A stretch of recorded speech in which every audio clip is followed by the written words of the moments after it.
Γιατί επανέρχομαι στην πρόσκληση για το τρίτο γυμνάσιο του τρίτο λυκείο, γιατί κάποιους ανθρώπους εδώ μέσα μας ενοχλεί αυτό το πράγμα, γιατί έχουμε τρέξει πάρα πολλές φορές στην οδό Φαβιέρου, που μπορεί κάποιοι να μην ξέρουν ότι εκεί εδρεύει ο ΟΣΚ, και έχουμε μια αγωνία λόγω του ότι έχουμε και παιδιά.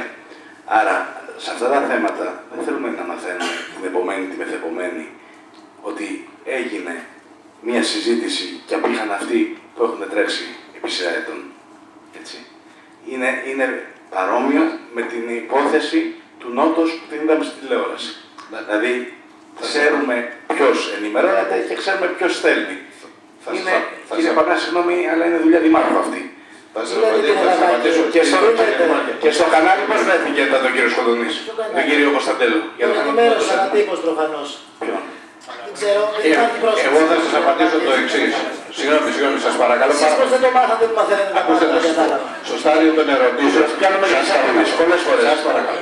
Στο στάδιο των ερωτήσεων. Τα μαθαίνουμε με την πολίτευση. Σας παρακαλώ. Στο στάδιο των ερωτήσεων. Σας παρακαλώ πάρα πολύ. Στο στάδιο των ερωτήσεων δεν γενικεύεται. Ερώτηση. Έχετε το ίδιο άγχος και εσείς. Ξέρω γιατί έχετε βρεθεί στη θέση του Προέδρου της Επιτροπής Παιδείας και καταλαβαίνω. Όχι, επειδή ήταν θέμα που επηρεάζει τη Βούλα και την.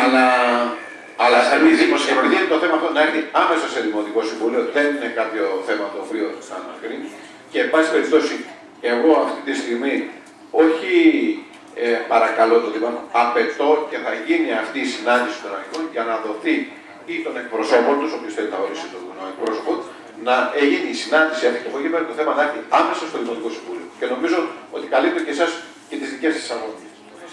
Την πρόσκληση, σας ενημέρωσα ότι δεν υπάρχει καμία πρόσκληση στο Δήμο και γι' αυτό και δεν ενημερώθηκαν και οι Δημοτικοί Σύμβουλοι. Και ο κ. Κωνσταντέλος το έμαθε στην τύχη, που είσαι περαστικός και στο καφενείο. Μην ανακυκλώνουμε την κουβέντα στο συγκεκριμένο.